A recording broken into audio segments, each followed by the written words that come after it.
Adik ipar menggoda calon kakak ipar. Ia merasakannya, tapi tidak berbicara apapun. Tanpa ekspresi, pria itu kemudian menyentuh paha wanita di sampingnya. Halo semuanya, hari ini aku akan menceritakan cerita horor Korea. Salah satu bagian dari suatu film horor, Mung Bin and Red Bin.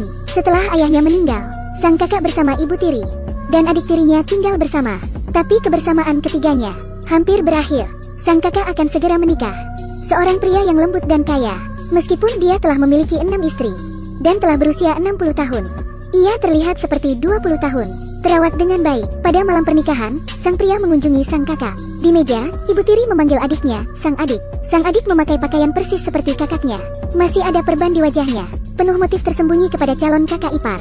Dia bahkan menggosokkan kakinya di bawah meja. Sang pria menatap sang adik, tapi tidak berbicara. Lalu tangan kanannya menyentuh paha tunangannya. Keempatnya makan dengan pikiran berbeda-beda. Sementara ada kesibukan tersendiri di bawah meja. Setelah makan, sang pria datang ke ruangan sang kakak. Keduanya bermesraan. Sang kakak tiba-tiba menyadari, ada seseorang yang mengintip. Ternyata adiknya. Sang adik membayangkan adegan kakaknya bermesraan.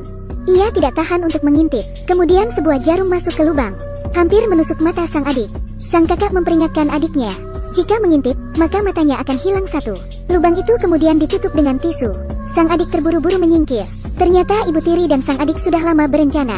Bahkan sang adik membuat wajahnya sendiri, persis dengan sang kakak, melakukan segala cara untuk merayu sang pria. Pengasuh sang pria mengirimkan gaun. Ketika pergi, hujan turun. Sang kakak memberikan payung ke pengasuh. Tapi saat malam sang kakak menemukan gaun pengantinnya hilang. Di sebelah ruangan, saudara tiri sedang mencoba gaun pengantinnya. Sambil berdiskusi dengan ibu, bagaimana memenangkan hati sang pria. Sang kakak sangat marah. Ia menyuruh keduanya melepas gaun pernikahan. Tapi sang adik mengatakan tak bisa melepasnya. Lagi pula sang kakak tidak bisa ke pernikahan. Sang kakak melihat ke bawah. Ia bahkan tak punya kaki. Dalam sekejap sang kakak terbangun. Ternyata hanya menjadi mimpi buruk. Tapi saat membuka tirai, sang kakak mendapati jendelanya disegel. Dan gaun pernikahannya yang tergantung benar-benar sudah hilang. Dia memukul pintu dengan keras, tapi tidak ada respon. Segera dia merasa lemah. Muncul gas dari lubang dinding.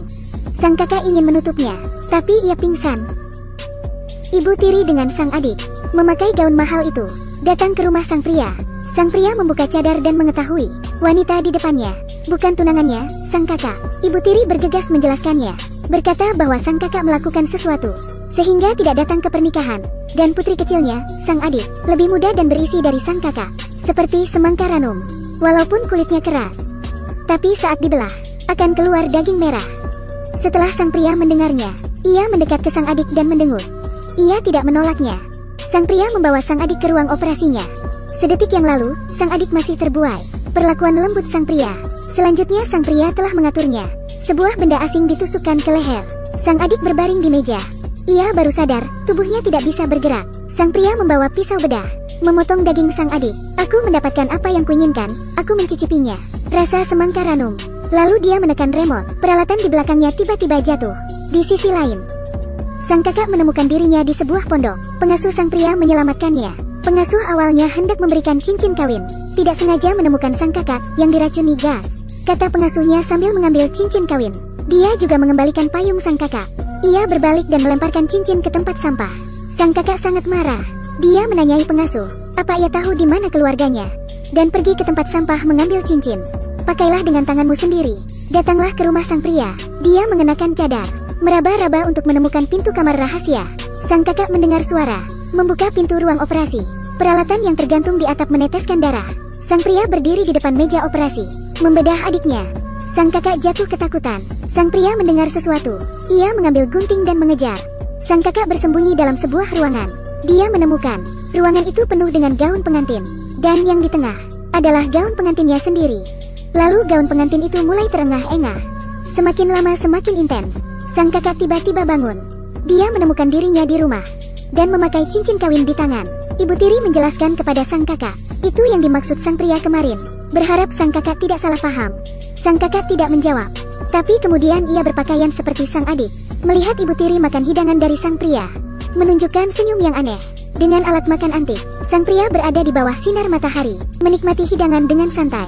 Dan orang di sebelahnya, sebenarnya bukan pengasuh, tapi ibunya. Film ini sebenarnya bagian dari suatu film horor, yang memiliki 4 bagian cerita. Suasana tiap cerita terlukiskan berbeda, Dan mengenai adik sang kakak dalam cerita ini, apakah ia benar-benar mati? Ada perbedaan pendapat tentang itu. Teman-teman pecinta film horor, kau masih bisa mencari film aslinya kan? Baiklah, sekian cerita hari ini.